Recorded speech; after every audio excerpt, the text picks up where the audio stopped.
Yep, that's fine. This is fine. This seat is fine.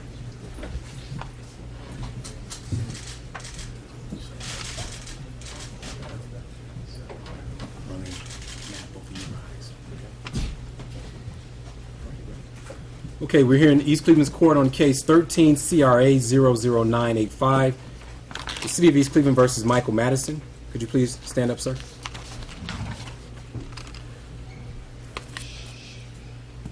Mr. Madison, I'm going to read to you the nature of the charges against you and summarize each one for you, as well as giving you the potential penalties. I know you've had a chance to speak with counsel. Is that correct, sir? Yes. All right. In the first charge, you're charged with aggravated murder in violation of Ohio Revised Code 2903.01. It states that on or about the 22nd day of July, you did purposely cause the death of an unidentified female while committing another felony. The offense was committed 1 week to 9 months prior to the finding of the body. That is a Jane Doe murder.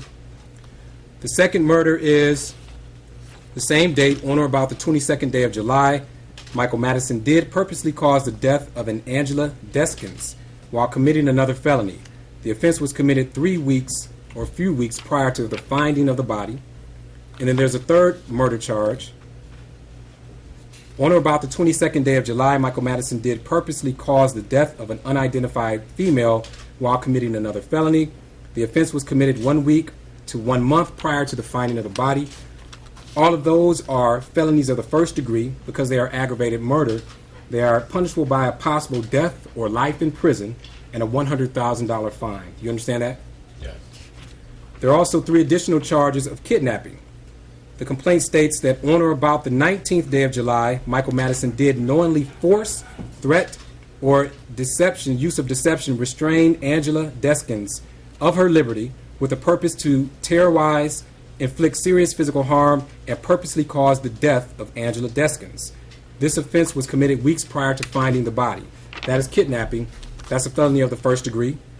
There's also a second charge of kidnapping where it states that on the 19th day of July, Michael Madison did knowingly force, threaten, or use deception to restrain a Jane Doe of her liberty with the purpose to terrorize, inflict serious physical harm, and purposely cause the death of that Jane Doe.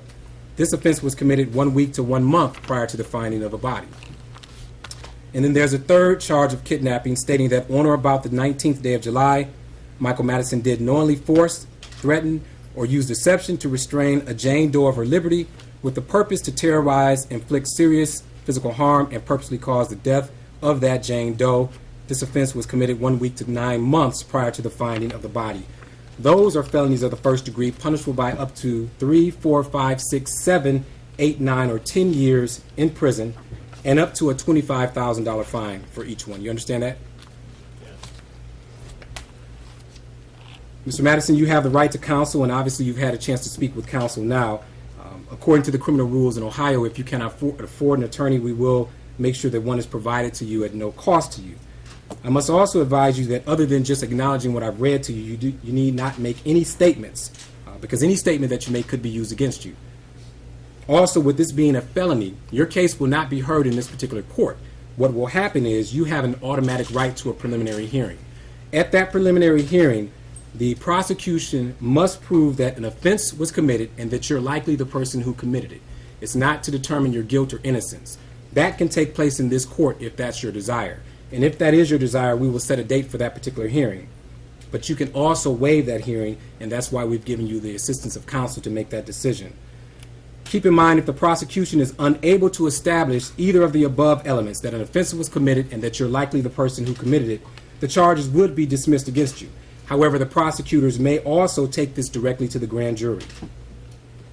It's also important to know whether or not you waive or establish a probable cause hearing where you are found to be likely the person who committed these crimes. This case will be transferred to the Cuyahoga County court for their further proceedings. You understand that?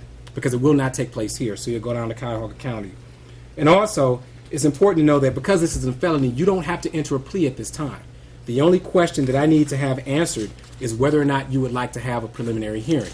And we will set a bond for you at this time also. Ms. Ridenour, I understand you are representing the defendant, Mr. Madison, at this time. Yes, Your Honor. Has he decided whether or not he's going to have a preliminary hearing? He'd like to waive his hearing, Your Honor. Okay. The court will note that the preliminary hearing has been waived, and because counsel is present, the assumption is that that's been made intelligently and at your own will. At this time, the bond that's going to be set will be $1 million per count. So there are 6 counts, 6 charges, so your bond is going to be $6 million. You understand that? If there's no other business before the court, we will conclude this matter understanding that the preliminary hearing has been waived. What will happen now is you will be transferred to the county as well as this entire case. All right? Thank you. Court is adjourned.